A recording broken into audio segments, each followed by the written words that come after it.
पड़ोसी की बेटी को भगाकर ले गया था लड़का, अपहरण यौन उत्पीड़न का लगा आरोप, कोर्ट ने किया बरी।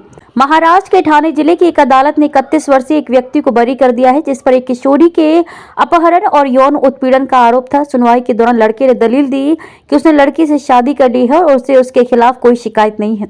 और जब लड़की से पूछा गया कि उसे कुछ कहना है तो उसने कहा कि वह अब लड़के के साथ खुशी खुशी शादी कर चुकी है और उसकी कोई शिकायत नहीं है। विशेष न्यायाधीश ने दिया लड़के को बरी करने का आदेश। समाचार एजेंसी पीटीआई की एक रिपोर्ट में कहा गया है कि विशेष न्यायाधीश डीएस देशमुख ने कहा कि अभियोजन पक्ष आरोपियों के खिलाफ आरोप साबित करने में विफल रहा है। 1 जनवरी के अपने आदेश की एक प्रति शनिवार को उपलब्ध कराई गई थी, जिसके बाद जज ने अपना फैसला सुनाया। पीटीआई की एक रिपोर्ट के मुताबिक जनवरी 2019 में पड़ोसी की किशोर बेटी को कथित तौर पर विभिन्न स्थानों पर ले जाने के बाद उस व्यक्ति पर पहली बार अपहरण का मामला दर्ज किया गया था।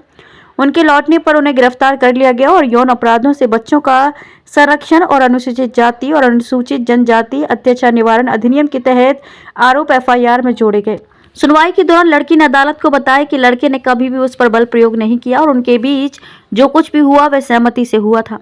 रिपोर्ट में कहा गया है कि उसने ये भी दावा किया कि वह उस समय 18 वर्ष की थी। लड़की ने अदालत को बताया कि उसने आरोपी से शादी कर ली है और उनका एक बेटा है। उन्होंने कहा कि वे शांति से रह रहे हैं।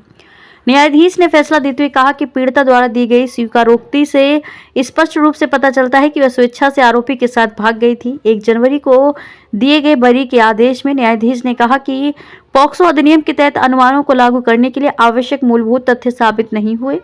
न्यायाधीश ने कहा कि इसलिए आरोपियों के खिलाफ लगाए गए अपराध स्थापित नहीं होते। विशेष न्यायाधीश डीएस देशमुख ने माना कि अभियोजन पक्ष आरोपियों के खिलाफ आरोप साबित करने में विफल रहा है।